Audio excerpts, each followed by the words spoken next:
बुखारी साहब, बानी तहरीक इंसाफ की ज़िंदगी को लेकर एक दफ़ा फिर उनकी फैमिली को खदशा लाक हो गया। उनकी बहनें कह रही हैं कि उन्हें कोई मारने की प्लानिंग हो रही है। जी बुखारी साहब, पहले भी इस तरह की हमने बातें जो है वो सुनी थी कि जेल में खुदा ना खास्ता उनके साथ कुछ हो गया है या कुछ उन्हें कर दिया गया है। वही प्रोपेगेंडा अब अगेन फिर किया जा रहा है। इसको कहते हैं आ बैल मुझे मार। यानी ये मुलाकातें रोकी गई थी इस खदशे के तहत और इस एप्रीहेंशन में कि जब भी मुलाकात होती है बाहर आके जो प्रेस कॉन्फ्रेंस की जाती है या जो बयानात दिए जाते हैं बहुत अनगार्डेड हैं, जिसकी ना जेल मैनुअल इजाज़त देता है ना जिसकी अदालतें इजाज़त देती हैं। वही हुआ है।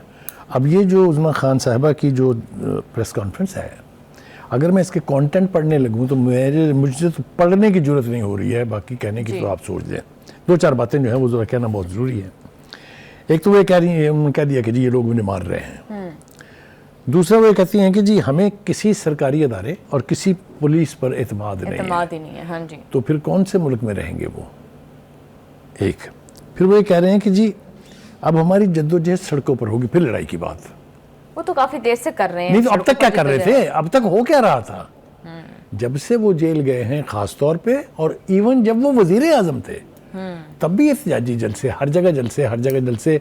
एक आर्मी चीफ की आप अपॉइंटमेंट रुकवाने के लिए यहाँ से लॉन्ग मार्च लेके चल पड़े थे। ये सबको मालूम है। इस तरह की गुफ्तगू जब आप बाहर आके करेंगे तो अगली दफ़ा आप नहीं जाएंगे मिलने के लिए। यही पहले भी हुआ है। हम नहीं चाहते कि ये हो। इसलिए कि जिसका भाई जेल में हो उसकी बहनों की तरफ उसका अंदाज़ा हम कर सकते हैं। हम बहनों भाइयों वाले लोग हैं।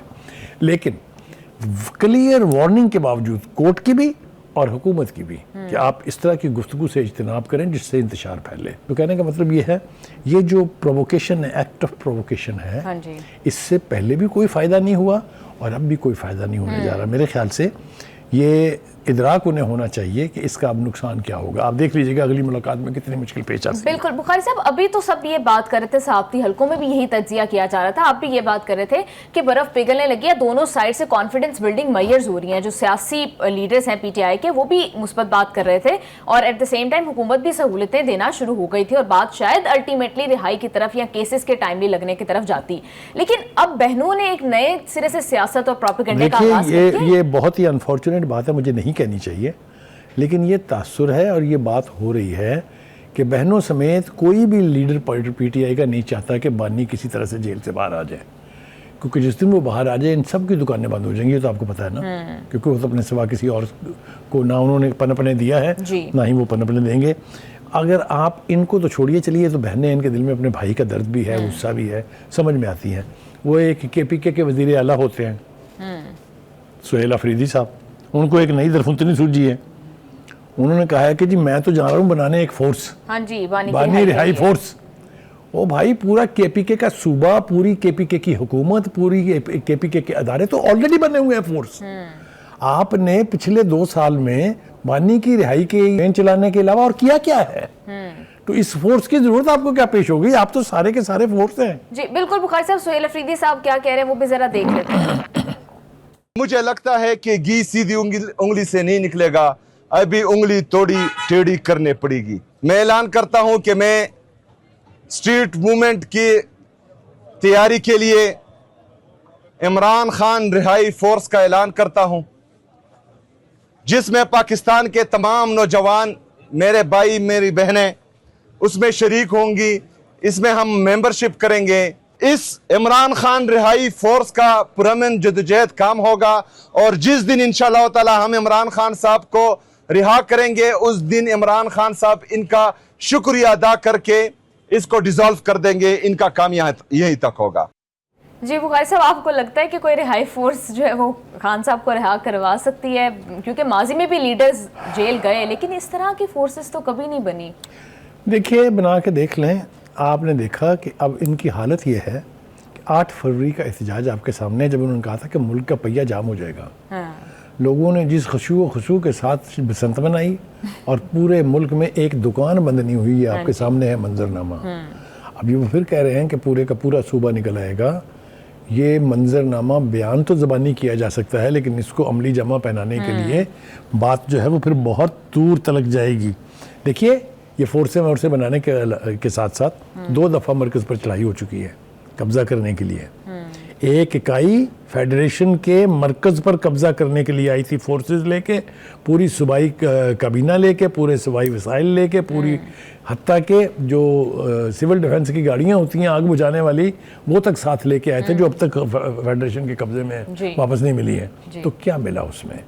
तो कहने का मतलब ये है कि सारे हथकंडे आजमाए जा चुके हैं, चाहे वो अली अमीन गंडापुर थे, चाहे वो शेर अफजल मरवत थे, और चाहे अब ये सुहेल अफरीदी हाँ साहब जी हैं। बुखारी साहब, अब सुहेल अफरीदी साहब को भी यूं लग रहा है कि अपने तख्त के जो है वो लाले पड़े हुए हैं। इमरान खान साहब की बहनें कहती हैं, उनकी बात को जो हम निगेट नहीं कर सकते, लेकिन जो भी इस कोशिश में हैं पाकिस्तान तहरीक इंसाफ में, उनको मैं ये पैगाम देता हूँ कि इज़्ज़त और ज़िल्लत अल्लाह ताला के साथ है। किसी दूसरे बंदे की टांग खींच कर अगर आप उस मकाम तक आ भी गए, तो अगर अल्लाह ताला ने इज़्ज़त नहीं देनी होगी, वो नहीं देगा। अगर इज़्ज़त और ज़िल्लत इंसानों के हाथ में होता तो इमरान खान साहब आज अडियाला जेल में रहकर पूरे पाकिस्तान के लोगों की दिलों की धड़कन ना होता।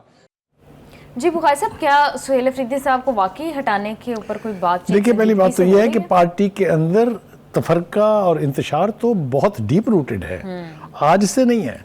बानी के जेल जाने के बाद से 4 वकला के ग्रुप हैं, 2 पुराने सियासतदानों के ग्रुप हैं, हाँ जी। जो चलती गाड़ी के सवारों के ग्रुप हैं, फैमिली के जो हैं 2 हिस्से बने हुए हैं, एक तरफ बेगम साहब है, दूसरी तरफ बहनें हैं। ये सब कुछ तो बहुत पहले से है। वो डरा रहे हैं उन लोगों को जिनसे उन्हें खतरा है कि शायद वो मुझे हटाने पर लगे हुए हैं। और एक बात उनको बावर होनी चाहिए, सबसे ज़्यादा अहम आदमी जो पीटीआई के पास था उसका नाम था परवेज़ खटक, जिसने 2 मरतबा पीटीआई को इलेक्शन जितवाया है केपीके में। ये उनके दोस्त और दुश्मन सभी मानते हैं जी। उसका क्या हाल किया वो आपके सामने है। जहांगीर तरीन क्या हाल हुआ उसका वो आपके सामने है। अलीम खान का क्या हाल हुआ आपके सामने है। शेख रशीद का क्या हाल हुआ वो आपके सामने है। ये सारी चीज़ें हमारे सामने हैं। और अभी हाल ही में अली अमीन गंडापुर के साथ जो कुछ हुआ है, उसने भी उसका कंट्रीब्यूशन कोई पार्टी में कम तो नहीं था। उसने जितना एहतजाज को और तहरीक को लेके वो चला है, मेरे ख्याल से उसके लिए भी बहुत कोशिशें करनी होंगी सुहेल अफरीदी साहब को। तो इसलिए पार्टी के अंदर जिस किस्म का इंतशार, जिस किस्म की फरकाबाजी, आप देखिए जुनैद अकबर बहुत अहम रुकन है पीटीआई के, सीनियर तरीन। उन्होंने असम्बली में अपनी पार्टी के साथ बैठने से इनकार कर दिया है। उन्होंने अपने लिए अलग सीट मांग ली है। तो कहने का मतलब ये है कि जब पार्टी के अंदर इतने हिस्से बखरे होंगे तो फिर किसी चीफ मिनिस्टर का मुस्तकिल अपनी उस कुर्सी को संभाले रखना जो है उतना ही मुश्किल हो जाता है। साहब, अब एक दफा फिर से ये प्रोपेगेंडा किया जा रहा है कि बानी को ज़ाती मौलिश तक रसाई दी जाए। तो कल मोहसिन नकवी साहब ने प्रेस कॉन्फ्रेंस में ये बताया कि इन्हें कहा गया था कि अपनी मर्जी के डॉक्टर्स जो हैं उनका नाम दें और अपने उनके ज़ाती मौलिश जो है उनकी प्रेजेंस के अंदर इलाज करने के लिए तैयार हैं। देखिए, अगर मसला हल हो जाए तो इनकी सियासत का क्या बनेगा? अगर बैरिस्टर गौहर ये कहे बगैर कि मैं मुशावरत करूंगा पहले पार्टी से, फिर फैसला करूंगा कि मुझे आना है कि नहीं आना, अगर चले गए होते तो वापस आके वो बताते कि डॉक्टरों ने क्या कहा है। वो आके मजबूर हो जाते लोगों को बताने, इसलिए वो गए ही नहीं वहां। तो कहने का मतलब ये है कि बानी के जेल में रहने से इस वक्त पीटीआई की सियासत चल रही है और सारी साजिश किसी बाहर के की नहीं है, ये पार्टी के अंदर है। अभी आप जा नहीं सकते, अभी तो बहुत कुछ है। टाइम बहुत दो मुख्तसर बातें मुझे कर लेने दीजिए। एक तो ये कि रामा नासिर ने पार्लियामेंट के अंदर वो जो धरना दिया हुआ था वो ख़त्म कर दिया है और अथॉरिटीज़ ने पेशावर की तमाम सड़कें जो हैं वो क्लियर करवा दी हैं और ट्रैफिक शुरू हो गई है। राना सलाउल्लाह ने जो कहा वो आपने मुझे कहने नहीं देना है, लेकिन ये कि उसने ख़ास तौर साफ तौर पर ये कहा है कि जो सियासत पीटीआई कर रही है इसका बानी के इलाज से कोई ताल्लुक नहीं है। बिल्कुल बुखारी साहब, वही बात जो आप पिछले 2-3 प्रोग्राम से जो है वो कह रहे हैं, बिल्कुल बुखारी साहब ठीक कह रहे हैं।